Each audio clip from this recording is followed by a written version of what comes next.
नमस्कार मित्रांनो मुख्यमंत्री माझी बहीण लाडकी योजना आता राज्यात सुरू झालेली आहे। या योजनेला मान्यता देण्याबाबत शासनाचा जी.आर. सुद्धा आलेला आहे। या योजनेअंतर्गत महिलांना व मुलींना दर महिन्याला 1500 रुपये मिळणार आहेत। हे पैसे महिलांच्या व मुलींच्या बँक खात्यात जमा करण्यात येणार आहेत।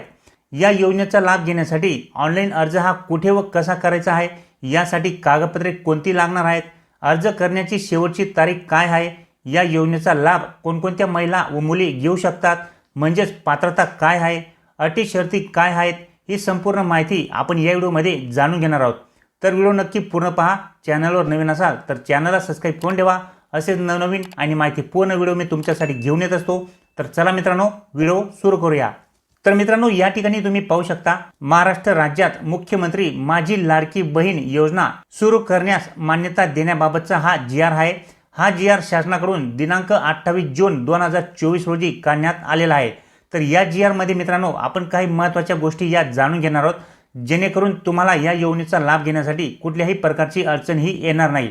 तर मित्रांनो पहा, या ठिकाणी महिलांचे आरोग्य व पोषण आणि त्यांच्या आर्थिक स्वावलंबनासाठी राज्यात विविध योजना राबवण्यात येत आहेत। महिलांचा श्रम सहभाग पुरुषांच्या तुलनेत कमी आहे, ज्यामुळे त्यांच्या आर्थिक स्वातंत्र्यावर परिणाम होतो। सदर परिस्थिती लक्षात घेऊन राज्यातील महिलांच्या आर्थिक स्वातंत्र्यासाठी त्यांच्या आरोग्य आणि पोषण मध्ये सुधारणा करणे आणि कुटुंबातील त्यांची निर्णायक भूमिका मजबूत करण्यासाठी महाराष्ट्र राज्याची मुख्यमंत्री माझी लाडकी बहीण योजना सुरू करण्याचे प्रस्तावित आहेत। त्याच्यानंतर मित्रांनो, या योजनेचा नेमका उद्देश हा काय आहे, याविषयी या ठिकाणी देण्यात आलेले आहे। राज्यातील महिला व मुलींना पुरेशा सोयी सुविधा उपलब्ध करून रोजगार निर्मितीस चालना देणे, त्यांचे आर्थिक सामाजिक पुनर्वसन करणे, राज्यातील महिला स्वावलंबी आत्मनिर्भर करणे, राज्यातील महिलांना व मुलींना सशक्तीकरणास चालना मिळणे, महिला आणि त्यांच्यावर अवलंबून असलेल्या मुलांच्या आरोग्य आणि पोषण स्थितीत सुधारणा करणे, इत्यादी प्रकारच्या या योजनेचे उद्देश आहेत। त्याच्यानंतर मित्रांनो, या योजनेचे स्वरूप हे कशा प्रकारे असणार आहे, तर पात्रता कालावधी दरम्यान प्रत्येक पात्र महिलेला तिच्या स्वतःच्या आधार लिंक केलेल्या थेट लाभ हस्तांतर म्हणजे डीबीटी ट्रान्सफर सक्षम बँक खात्यात दरमहा 1500 रुपये इतकी रक्कम दिली जाईल। तसेच केंद्र व राज्य शासनाच्या अन्य आर्थिक लाभांच्या योजनांद्वारे रुपये 1500 पेक्षा कमी लाभ घेत असेल तर फरकाची रक्कम या योजनेद्वारे पात्र महिलेस देण्यात येईल। त्याच्यानंतर मित्रांनो, या योजनेचे लाभार्थी हे कोण कोण असणार आहेत, तर महाराष्ट्र राज्यातील 21 ते 60 या वर्ष वयोगटातील विवाहित, विधवा, घटस्फोटित, परित्यक्त्या आणि निराधार महिला या योजनेचे लाभार्थी असणार आहेत। त्याच्यानंतर मित्रांनो, या योजनेची पात्रता ही काय असणार आहे, याबाबत जाणून घेऊया। तर या ठिकाणी पहा मित्रांनो, लाभार्थी महिला महाराष्ट्र राज्याचे रहिवासी असणे हे आवश्यक आहे। राज्यातील विवाहित, विधवा, घटस्फोटित, परित्यक्त्या आणि निराधार महिला किमान वयाची 21 वर्षे पूर्ण व कमाल वयाची 60 वर्षे पूर्ण होईपर्यंत सदर योजनेअंतर्गत लाभ घेण्यासाठी अर्ज करणाऱ्या लाभार्थ्यांचे बँक खाते असणे हे आवश्यक आहे। त्याच्यानंतर मित्रांनो, लाभार्थी कुटुंबाचे वार्षिक उत्पन्न हे 2.5 लाखांपेक्षा जास्त नसावे, अशा प्रकारे या ठिकाणी पात्रता ही देण्यात आलेली आहे। त्याच्यानंतर मित्रांनो, सगळ्यात महत्त्वाचे म्हणजे या योजनेचा लाभ घेण्यासाठी कोणकोणती कागदपत्रे तुम्हाला आवश्यक आहेत, त्याची यादी या ठिकाणी देण्यात आली आहे। तर या योजनेच्या लाभासाठी तुम्हाला ऑनलाईन अर्ज हा करावा लागणार आहे।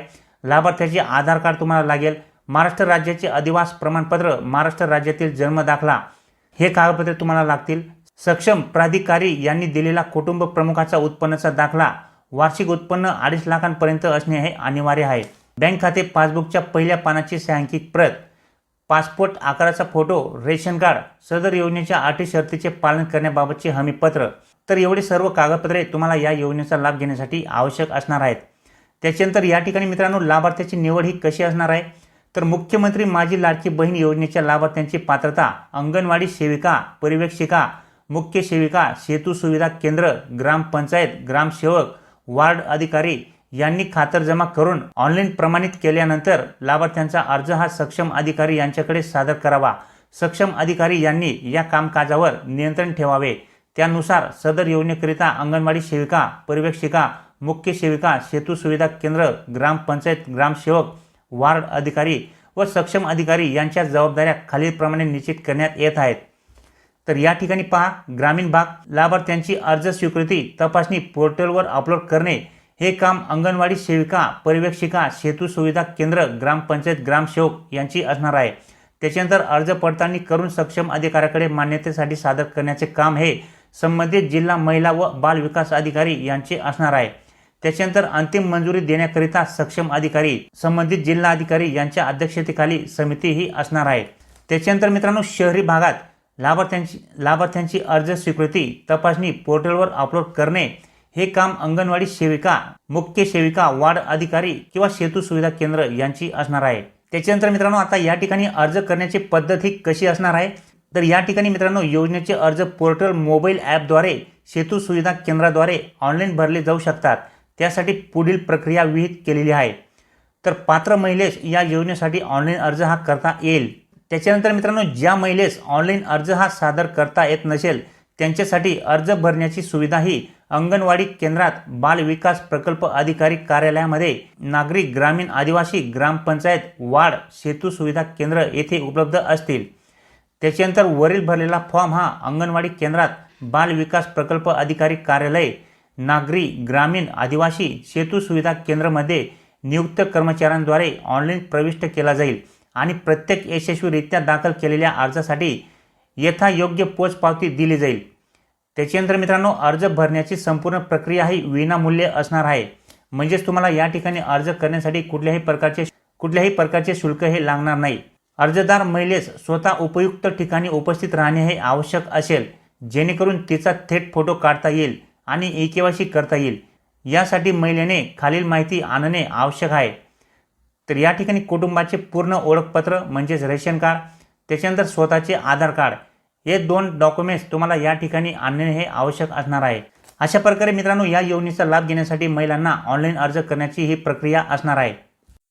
त्याच्यानंतर मित्रांनो, या योजनेच्या अंमलबजावणीसाठी कालमर्यादा ही काय असणार आहे, म्हणजे या योजनेसाठी अर्ज करण्याची शेवटची तारीख ही काय असणार आहे याविषयी जाणून घेऊया। तर या ठिकाणी तुम्ही पाहू शकता मित्रांनो, योजनेच्या अंमलबजावणीसाठी कालमर्यादा। तर या ठिकाणी पहा, अर्ज प्राप्त करण्यास सुरुवात 1 जुलै 2024, अर्ज प्राप्त करण्याचा शेवटचा दिनांक 15 जुलै 2024, म्हणजेच 15 जुलैपर्यंत तुम्हाला अर्ज हा करता येणार आहे। तात्पुरती यादी प्रकाशन दिनांक 16 जुलै 2024, 16 जुलै 2024 रोजी या ठिकाणी जेवढे पण अर्ज हे 15 जुलैपर्यंत भरलेले असतील त्यांची तात्पुरती यादी ही प्रकाशित केली जाईल। त्याच्यानंतर मित्रांनो, तात्पुरत्या यादीवरील तक्रार हरकती प्राप्त करण्याचा कालावधी हा 16 जुलै 2024 ते 20 जुलै 2024 पर्यंत असणार आहे। त्याच्यानंतर मित्रांनो, तक्रार हरकतीचे निराकरण करण्यासाठी कालावधी 21 जुलै 2024 ते 30 जुलै 2024 पर्यंत असणार आहे। त्याच्यानंतर अंतिम यादी प्रकाशन दिनांक 1 ऑगस्ट 2024 ही असणार आहे। म्हणजेच 1 ऑगस्ट 2024 रोजी या ठिकाणी अंतिम लाभार्थी ज्यांची निवड झालेली असेल त्या लाभार्थ्यांची यादी या ठिकाणी प्रकाशित केली जाईल। त्याच्यानंतर लाभार्थ्यांचे बँकमध्ये ई-केवायसी करणे 10 ऑगस्ट 2024 ही तारीख राहील। त्याच्यानंतर लाभार्थी निधी हस्तांतर 14 ऑगस्ट 2024 आणि त्यानंतरच्या महिन्यात देय दिनांक प्रत्येक महिन्याच्या 15 तारखेपर्यंत, म्हणजे मित्रांनो प्रत्येक महिन्याच्या 15 तारखेपर्यंत तुमच्या बँक खात्यावरती 1500 रुपये हे जमा केले जातील। तर अशा पद्धतीने ही सर्व योजना ही असणार आहे मित्रांनो। आणि या योजनेअंतर्गत पात्र महिलांना दर महिन्याला 1500 रुपये इतकी रक्कम थेट त्यांच्या बँक खात्यात जमा केली जाणार आहे।